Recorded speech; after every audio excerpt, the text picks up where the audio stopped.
The Spook's Curse by Joseph Delaney. Read by Will Thorp. Character Profiles. Tom.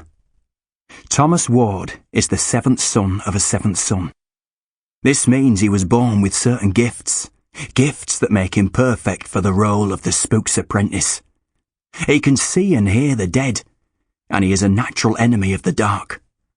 But that doesn't stop Tom getting scared, and he is going to need all his courage if he is to succeed where 29 others have failed. The Spook. The Spook is an unmistakable figure. He's tall and rather fierce-looking. He wears a long black cloak and hood, and always carries a staff and a silver chain. Like his apprentice Tom, he is left-handed, and is a seventh son of a seventh son. For over 60 years he's protected the county from things that go bump in the night. Alice. Tom can't decide if Alice is good or evil. She terrifies the local village lads, is related to two of the most evil witch clans, the Malkins and the Deans, and has been known to use dark magic. But she was trained as a witch against her will, and has helped Tom out of some tight spots. She seems to be a loyal friend, but can she be trusted? Mam. Tom's mam has always known he would become the Spook's apprentice. She calls him her gift to the county, a loving mother and an expert on plants, medicine and childbirth. Mam has always been a little different. Her origins in Greece remain a mystery. In fact, there are quite a few mysterious things about Mam. The highest point in the county is marked by mystery. It is said that a man died there in a great storm, while binding an evil that threatened the whole world. Then the ice came again, and when it retreated, even the shapes of the hills and the names of the towns in the valleys changed. Now, at that highest point on the fells, no trace remains of what was done so long ago, but its name has endured. They call it the Ward Stone.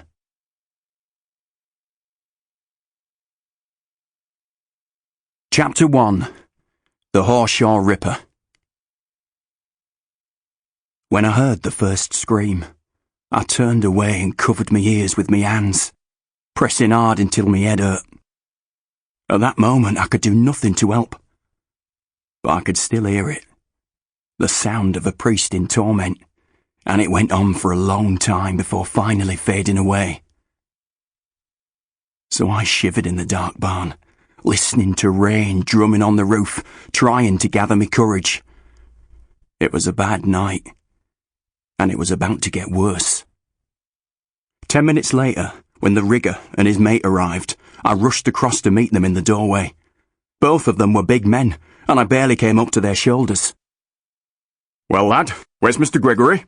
asked the rigger, an edge of impatience in his voice. He lifted the lantern he was holding and peered about suspiciously. His eyes were shrewd and intelligent. Neither of the men looked like they would stand any nonsense.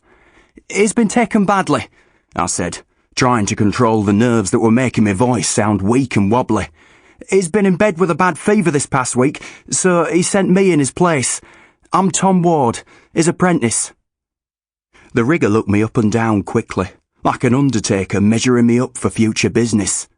Then he raised one eyebrow so high that it disappeared under the peak of his flat cap, which was still dripping with rain. "Well, Mr. Ward," he said, an edge of sarcasm sharp in his voice, "we await your instructions." I put my left hand into my breeches pocket and pulled out the sketch that the stonemason had made. The rigger set the lantern down on the earthen floor and then, with a world-weary shake of his head and a glance at his mate, accepted the sketch and began to examine it.